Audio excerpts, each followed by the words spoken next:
Tuhan telah menggariskan karir gemilang di tangan pria sederhana asal Surakarta ini. Tapi anugerah itu tidak mengubah penampilannya. Sejak menjadi wali kota Solo hingga menjabat sebagai Presiden RI ke-7, dengan kesederhanaannya, Jokowi identik dengan kemeja lengan panjang putih dipadu celana panjang hitam.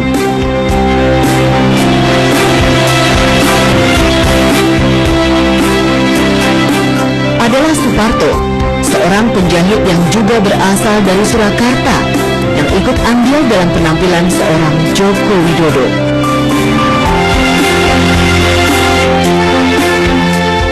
Itu kan diawali dari istilah pejabat Pemkot Solo, mungkin Pak Camat, lantas kepala dinas itu. Nah, mungkin di sana jadi ini kan biasa lah, orang kan tadi kan nanya ya di bulan lah ya. Bisa jahitkan, tadinya hanya jahitkan batik aja, batik. Nah, terus dulu berkenan,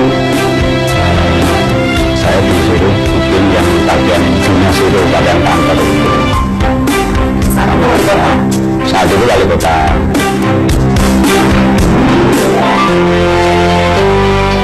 Suparto bukanlah penjahit mahal nan elit. Dia adalah penjahit biasa yang membuka kios mungil bernama Arjuna Tailor di bantaran Kalianyar, Solo. Meski tidak mengenyam pendidikan formal, pada usia 12 tahun, Suparto belajar menjahit. Suparto pun membuka usaha jahit menjahit sendiri 36 tahun silam, tepatnya tahun 1980. Waktu itu usianya 20 tahun. Selain mengerjakan jahitan berupa kemeja, dia juga dikenal sebagai penjahit setelan jas pria. Sejak itu, Suparto pun telah berangan-angan untuk menjahitkan baju presiden. Sedikit banyak saya tahu.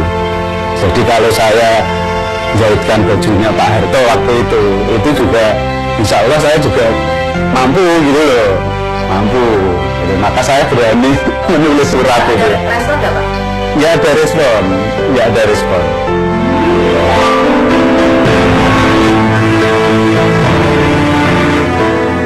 Dari waktu ke waktu, usaha Suparto pun berkembang.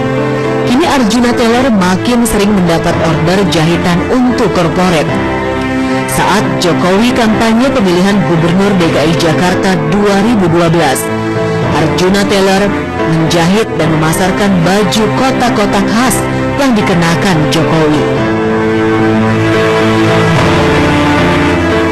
Sampai beliau saat itu mencalonkan gubernur, mencalonkan gubernur DKI itu.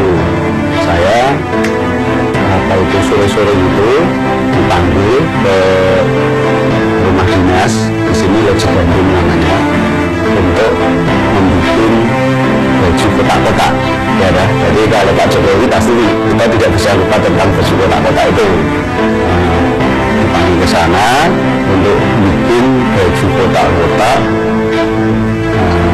dalam waktu yang agak cepat gitu loh, karena mungkin beliau punya pemikiran bahwa baju itu akan segera di launching gitu.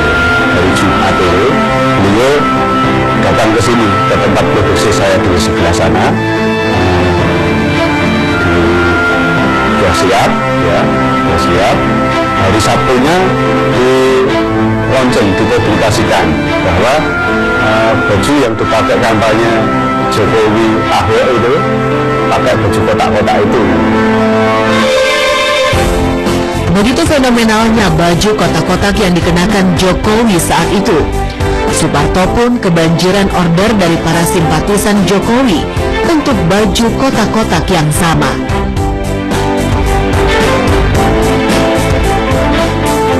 Habis itu saya kayak dapat berkah gitu loh ya. Dipublikasikan, muncul di media kan, saya kayak dapat berkah. Ternyata banyak orang yang datang ke sini itu pesan baju itu gitu loh. Yang tadinya saya tidak berpikir tentang apa biaya tadi, ongkos tadi, bahkan di ongkos yang dari Pak Jokowi itu hanya impas. Jadi saya nggak dapat untung sedikit, 13.500 satu bisnisnya. Jadi kan itu hanya untuk operasional saya.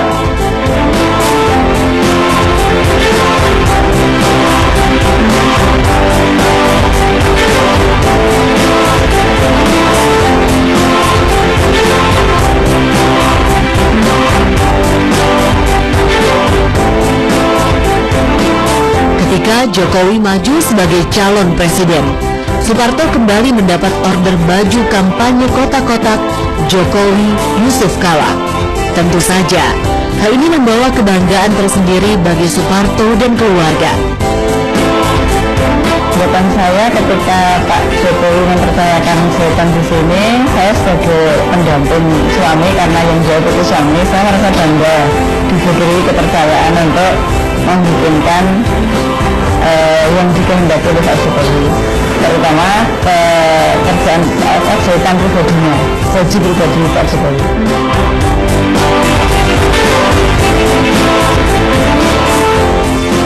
Persiapan khusus sedikit Mbak, ketika awalnya dikasih tahu kalau Pak Jokowi mau berkunjung ke sini, saya sebagai seorang perempuan ibu rumah tangga maksudnya mempersiapkan tempat Mbak, terutama paling tidak merapikan biar nggak terlalu berantakan, dan waktunya cuma waktu itu hanya sekitar 1 jam pemberitahuan untuk beliaunya mau berkunjung ke sini.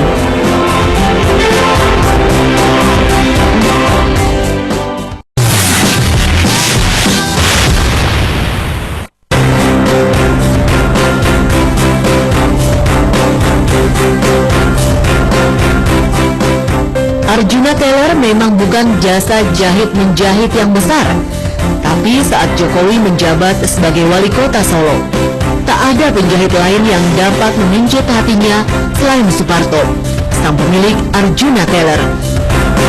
Saya tahunya itu setelah wali kota, saya suruh ngambil baju ke sini, saya cari, ketemu, menjahitnya kan cuma kayak gini.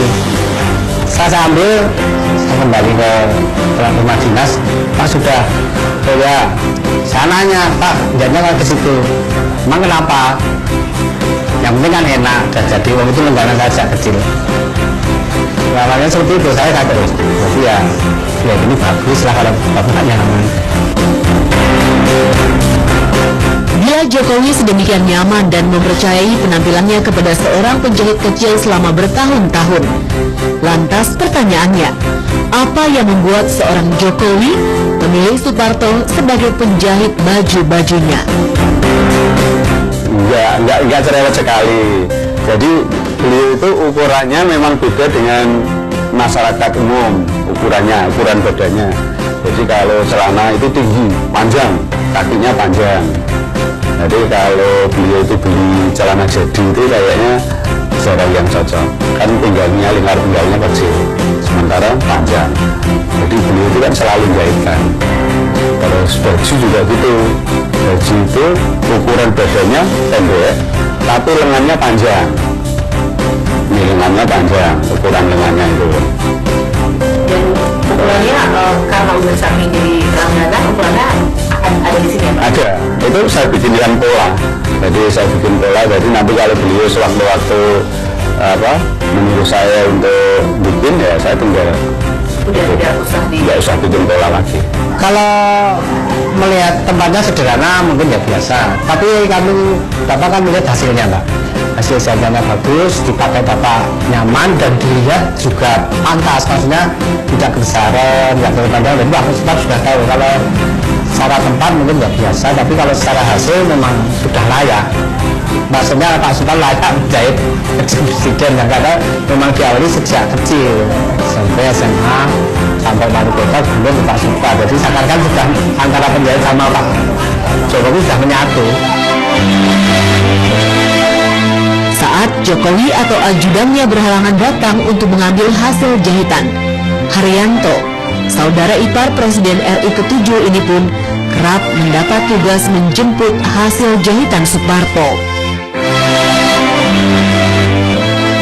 Pak Jokowi kesini pernah, Bahkan wali kota itu sering, tapi setelah presiden pernah sekali ke sini minta dijahitin baju. Waktu itu kalau nggak salah Pak Joko minta perutnya ditambah 1 cm. 1 cm. Pak Joko bulan, wah tambah bulan ya enggak lah, jadi presiden biasa. Datang ke sini, pas ini pulang ajudan ke saya. Tadi itu Bapak jahitin baju ke Pak Supar, oh ya nanti sambung. Satu itu memang 1 2 ternyata 10. Ini 10 style. Kayaknya sudah dari Pak Supar, semua tinggal jadi saya tinggal ambil. Ya lucunya gini Mbak, saya ambil kan bayar Pak nggak ada diskon, Mas itu sudah murah. Hasilnya gitu. Berapa Pak satu baju itu Pak harganya? Satu baju sama celana itu terakhir ngambil itu saya 275 sudah sama bahannya. 10 katanya seminggu tak telepon karena Mas itu baru jadi 5 ya enggak apa-apa, saya kirim Jakarta 5, saya bayar dulu yang jadi, yang belum enggak Pak, Supar ketawa.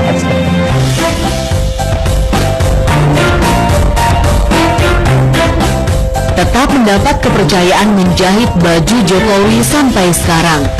Tidak membuat Suparto monoton dengan model yang itu saja. Alhamdulillah sampai sekarang belum pernah. Cuman kadang-kadang, tapi sekarang sudah model Pak Supar sudah paham. Dari 10 baju ya 10 model. Jadi nggak monoton dengan kantong 2 pakai pasti 10 macam. Mungkin kantong 1, mungkin kantong 2 pakai tutup, menghindari. Jadi Pak Jokowi pakai mungkin selalu kelihatan baru nggak monoton. Pasti dipakai nggak pernah, belum pernah dikongen. Kalau dia lupa serah, pokoknya yang kreatif harus kita. Batik juga gitu. Ini ada kan batik, itu biasa. Mas ini tolong batik berapa ke Pak Supar. Agak cepet ya karena ini mungkin batik seragam. Pas kesulitan apa, kalau batik pribadi, oh ya Bu langsung sama Pak berapa hari? Ini dipakai kapan Mas? Dan nanti saya buatkan paling seminggu Mas dari Jakarta. Pak Supar juga tahu lihat di televisi pasti baju yang jahit saya.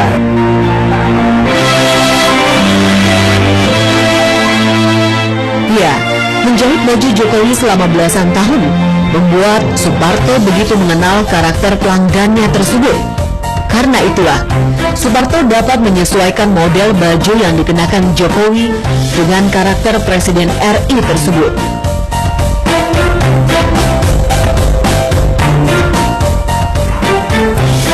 Kalau yang saya dengar dari Bapak, saya yang sederhana. Karena dia penjahit mengikuti kemauan customer-nya. Jadi kemauannya seperti apa, Pak Supar bisa menyesuaikan. Kemudian Pak Supar ini juga trendy. Jadi modelnya pasti up to date.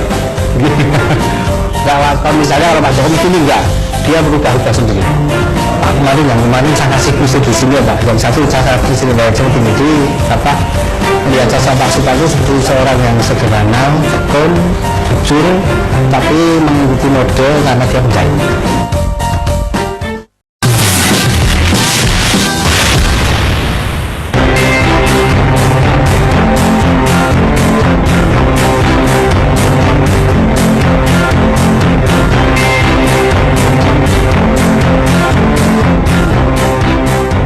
Sedari awal membuka jasa menjahit baju pada tahun 1980, Suparto tidak pernah berpindah-pindah lokasi.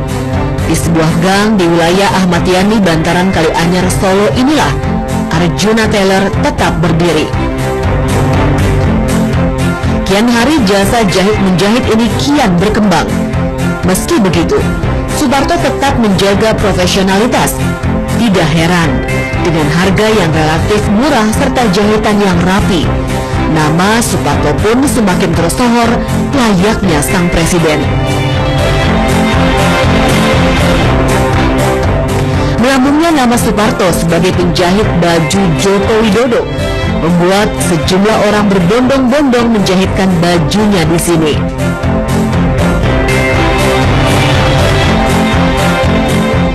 Jadi sesudah saya dipercaya beliau, ternyata banyak cerita-cerita yang mengharukan bagi saya. Jadi ada orang Palembang ke sini, orang Lampung ke sini. Orang Lampung itu naik bis tuh ke sini. Dengar lewat koran itu, kan pernah ditulis media, salah satu media, terus ke sini. Di sini hanya ingin tahu terus jahitkan gitu.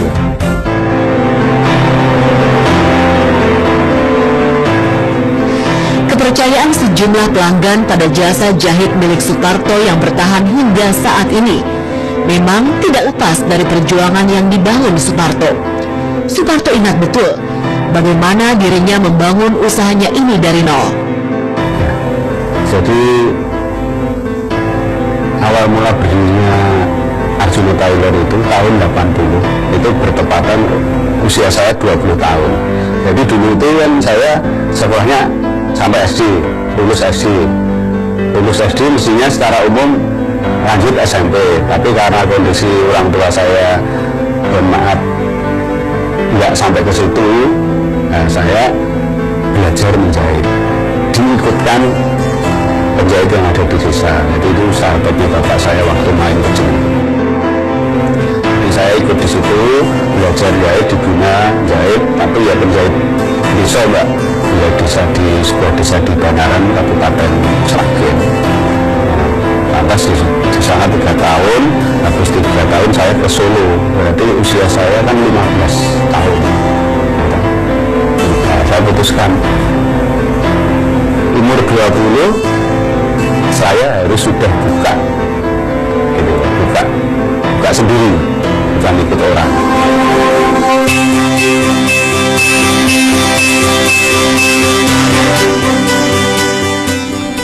Dengan bekal ilmunya tersebut, Arjuna Tailor pun berdiri pada Desember 1980. Nama Arjuna sendiri diambil Suparto dari nama tokoh pewayangan yang memang digemarinya.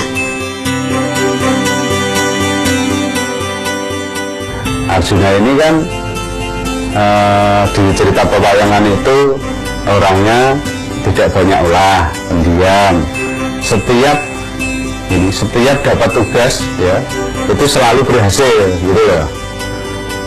Nah, itulah saya berharap paling enggak Arjuna ini sudah dikenal banyak orang Solo khususnya ya.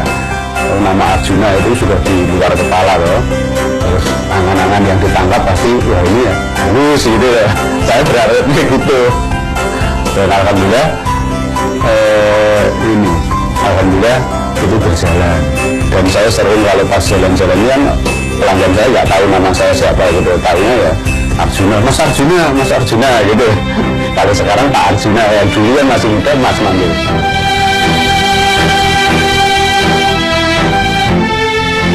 Kunci keberhasilan Suparto memang tidak lepas dari keikhlasannya dalam menularkan ilmu kepada orang lain yang ingin maju seperti dirinya.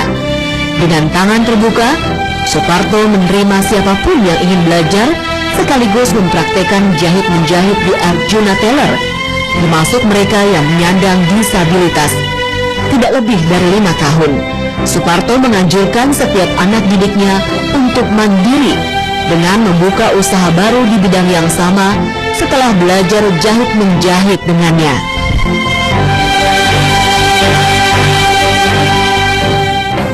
Oh ya, awalnya saya kan itu dari Yayasan Anak-anak Cacat itu. Ya di sana dilatih keterampilan jahit. Tapi jahitnya itu cuman dasar, belum tahu pasai gitu loh. Ya terus saya dimagang ke tempat Arjuna Tailor ini. Ya setelah di Arjuna Tailor ini saya dilatih jahit sama Pak Parto yang punya Arjuna Tailor ini, dilatih sampai bisa, terus saya ikut di sini juga.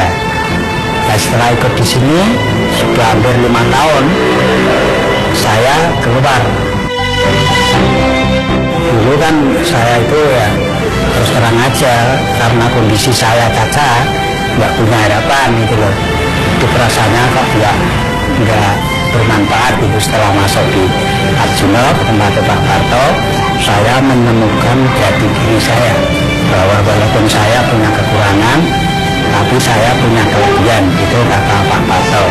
karena saya punya kelebihan, saya harus berubah. Karena perubahan menurut dia awal dari proses keberhasilan. Untuk itu saya harus berubah.